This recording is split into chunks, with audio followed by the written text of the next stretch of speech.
예수님은 그리스도 인생 모든 문제를 해결하시고 부활하셔서 지금도 하늘 보좌에 계시며 성령으로 천하 만물을 다스리고 통치하시는 전능하신 주님을 찬송합니다.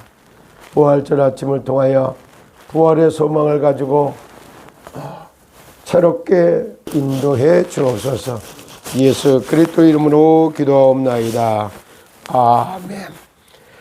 자, 지난 한 주간도 이렇게 살펴보면서 로마 복음화를 위한 하나님의 방법, 이런 뜻으로 하나님 말씀을 한번 봤습니다. 근데 로마를 구원하고자 하시는 하나님의 방법이 뭐냐?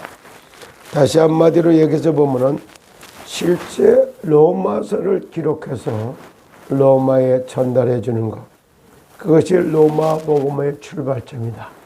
여기는 몇 가지 요약된 내용들이 나와요.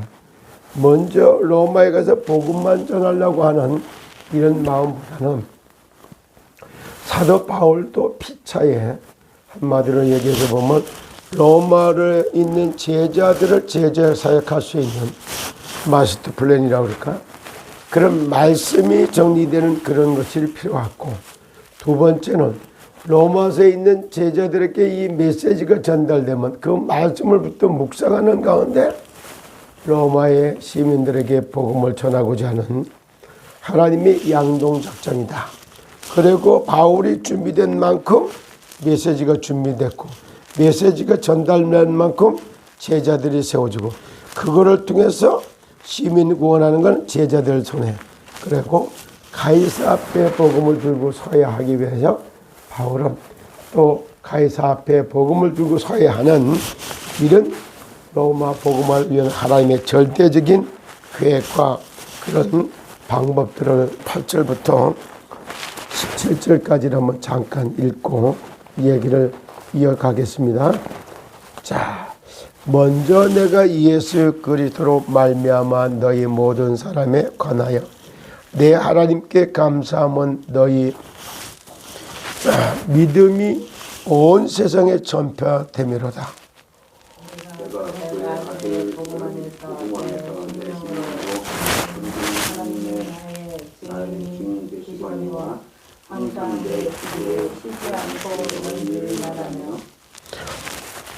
어떻게 하든지 이제 하나님의 뜻 안에서 너희에게 나아갈 좋은 길 얻기를 구하노라. 어떤 수영은 우산을 너희에게 나누어 주사 너희를 견고하게 하려 하느니, 이는 곧 내가 너희 가운데 너희와 나의 믿음으로 말미암아 피차 아니함을 얻으려 함이로다. 너희에게 가고자 한 것을 너희가 이루기를 원하지 아니하노니, 이는 너희 중에서도 다른 이방인 중에서와 같이 열매를 맺게 하려 함이로되 지금까지 길이 막혔도다. 헬라인이나 야만인이나 지혜 있는 자나 어리석은 자나 다 내가 빚진 자라. 그러므로 나는 할 수 있는 대로 로마에 있는 너희에게도 복음 전하기를 원하노라. 내가 복음을 부끄러워하지 아니하노니 이 복음은 모든 믿는 자에게 구원을 주시는 하나님의 능력이기 땜이라. 먼저는 유대인에게요 그리고 헬라인에게로다. 복음에는 하나님의 의가 나타나서 믿음으로 믿음에 이르게 하나니, 기록된 바 오직 의인은 믿음으로 말미암아 살리라 함과 같으니라. 아멘. 그래, 지금도 오늘 로마서를 쭉 시작하면서 많은 것들을 성경을 가지게 됩니다. 한 주간에 가장 큰 응답이 됐다라면 우리는 항상 말씀으로 역사하시는 하나님의 말씀을 받을 때 그 말씀의 의미를 깨닫는 것. 이 말씀은 무슨 내용이 뭐였고, 그 다음에 말씀 속에 하나님의 약속이 들어있고 하나님의 숨은 계획이 들어있는데 이걸 찾는 것이 바로 귀가 열렸다 이렇게 말해요. 여러 번 예를 들었습니다만은 정말 삼성그룹의 이병철 회장이 맹이, 창이, 그리고 건이 세 아들이 있는데 자기의 계열의 유산을 갖다가 유업을 누구에게? 건이에게다가 전수해 주면서 왜 그를 당신의 후계자로 삼았느냐고 할 때 그때 하는 말이 건이에게는 듣는 귀가 있어서. 굉장히 중요한 말이죠. 귀가 있어도 못 듣는 데는 대책이 없어요. 눈이 있어도 못 보면 눈이 있으나 마나한 겁니다. 똑같아지요.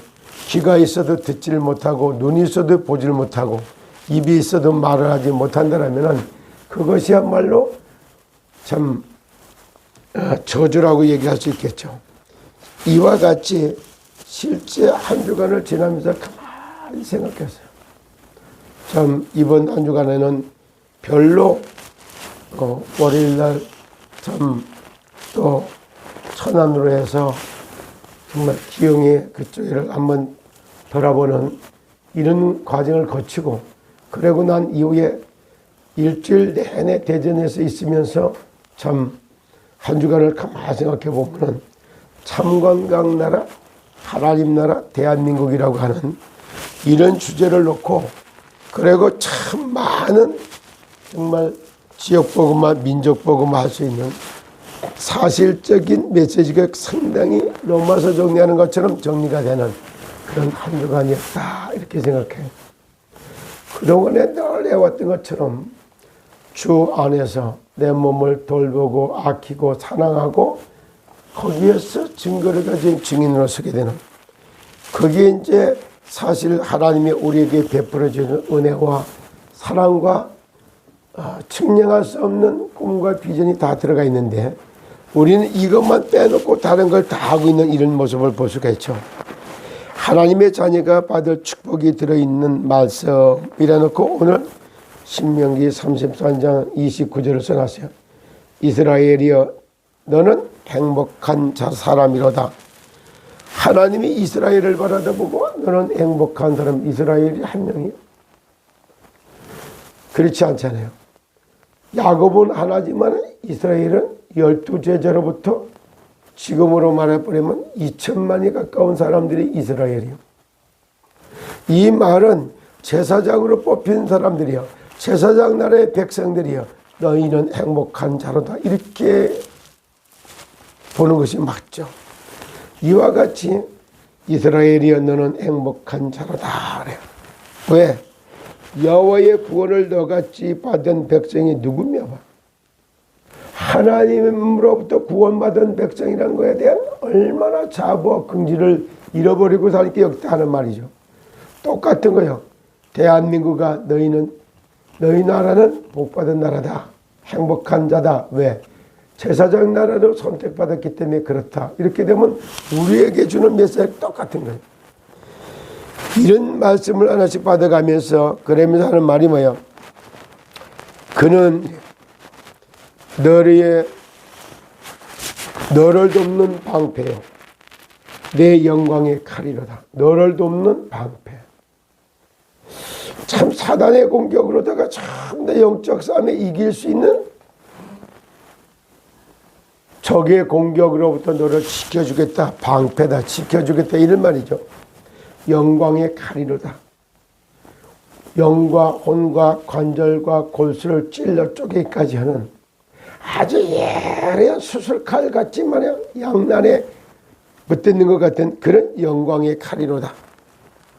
그리고 내 대적이 내게 복종하리니 그래 나를 대적하던 자들 다 내 앞에 무릎 꿇게 만들 것이다. 이런 얘기예요. 그러면서 너는 그들이 높은 곳을 밟으리라. 뱀 대가리를 밟으리라. 얼마나 구체적으로 하나님의 이 속에 계획과 하나님의 약속이 다 들어가 있는 거예요. 내가 너를 통해서 이렇게 하겠다 이런 말하고 똑같은 거예요. 대한민국의 많은 고난과 어려움으로 또 시스템 고려에 시더스라고 부름받았던 이 사람들에게 어려움과 고난은 고난이 아니에요. 실제는 하나님과의 소통할 수 있는 언어를 갖다가 구사하는 훈련, 우리가 하나님과 의미 있는 대화를 하는 훈련을 받는 그런 과정이 고난과 어려움을 통해서 왔다는 사실을 믿으시기를 예수 그리스도로 축복합니다. 로마서는 로마 복음하기 위한 계획이자 약속이다. 로마를 이렇게 복음하겠다, 이 속에 이게 들어가 있는 거예요. 바울아, 너는 가이사 앞에 서야 될 것이고, 로마에 먼저 가 있는 제자들은 그들은 로마의 시민들과 로마에 와 있는 타국인에 이르기까지, 당시만 해도 세계 사람이 모이는 데가 로마니까 그쪽에 와 있는 그들에게는 로마에 있는 제자들이 복음을 전해야 하는데, 그들이 신앙이 반듯하게 못 서 있으니까 그들 먼저 신앙의 체계를 잡아주기 위해서 내가 너를 통해서 로마서를 기록하게 한다. 신앙생활의 틀을 잡아주는 그런 역할을 하나님이 하고 계시는 겁니다.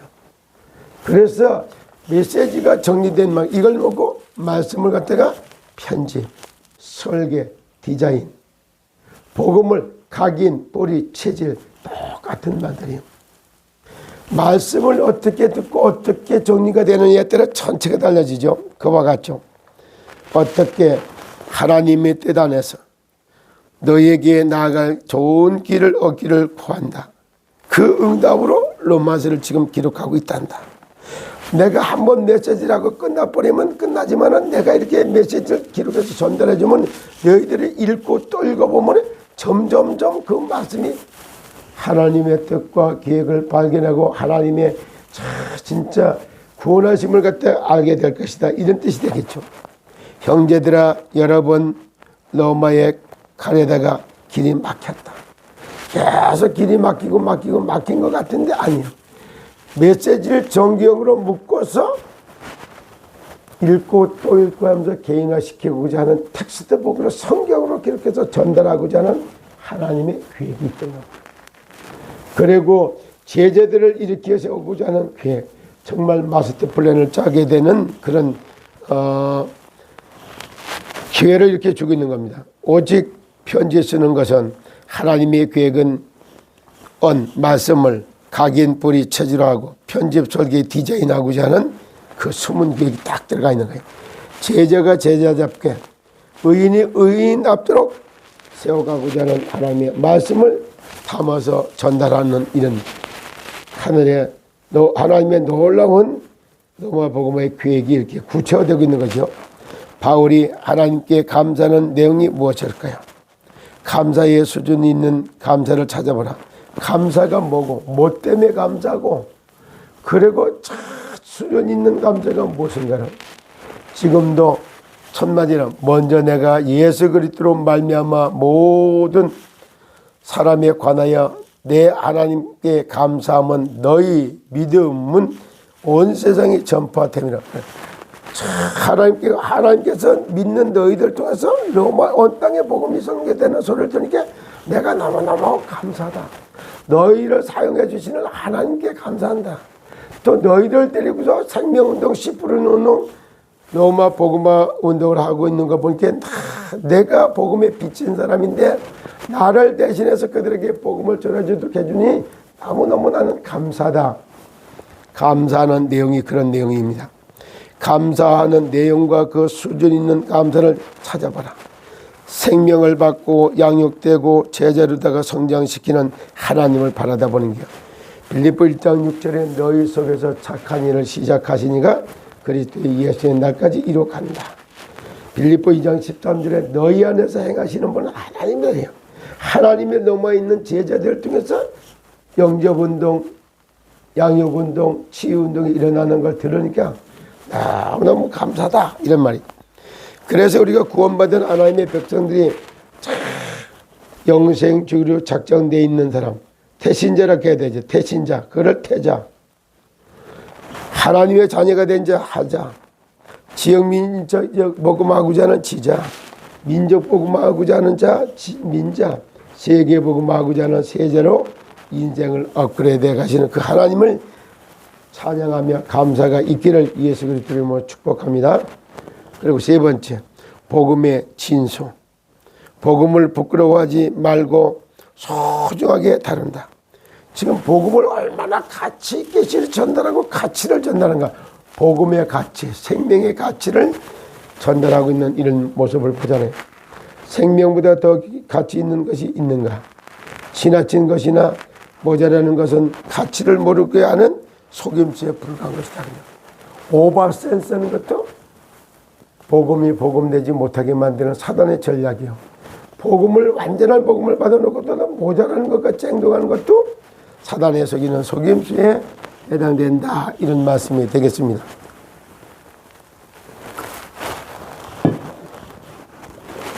복음은 운명을 바꾸고 발전을 고치는 말 그대로 행복의 시작이요 행복의 출발점인데 부끄러워할 이유가 있어.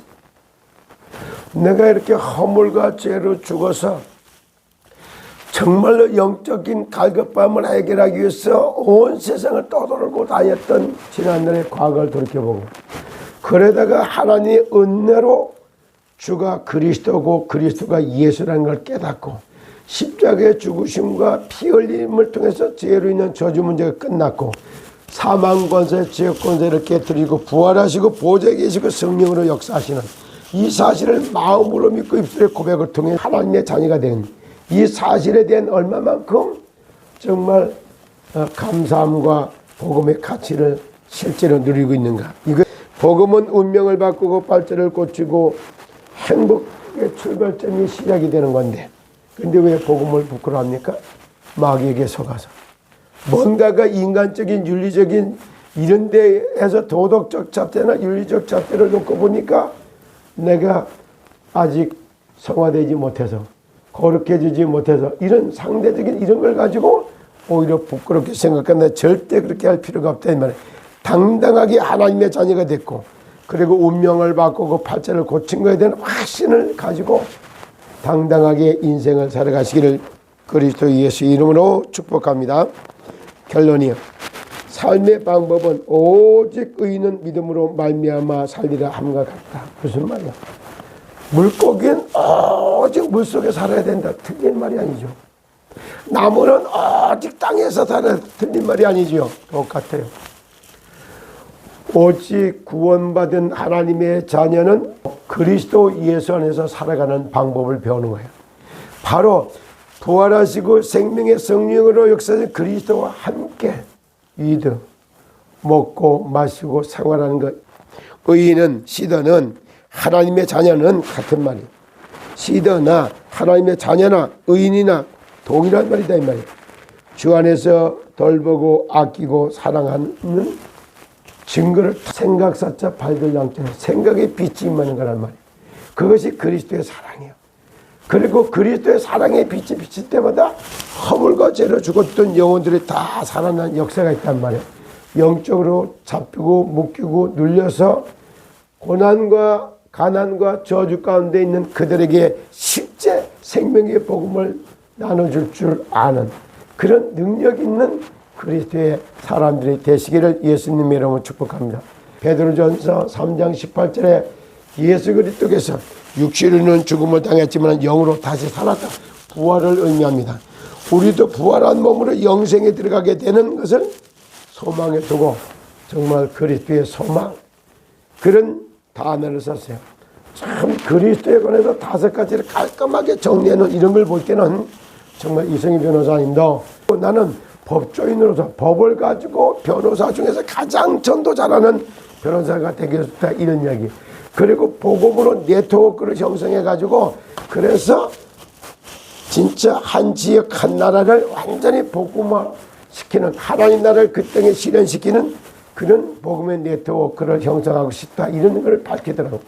어쩌면 그렇게도 로마 복음화처럼 한 지역 복음을 하고자 한 영역을 복음화하고자 하는 그런 마음을 다 가졌으다 보면은 정말 주의 영이 그와 함께하면서 세상 구원사역 대한민국 제사장나라를 세워가는 한 부분을 갖다 담당하고 있다 이런 걸 느끼게 됩니다. 모든 영광을 하나님께 돌리며 주 예수 그리스도 이름으로 축복하고 기도합니다.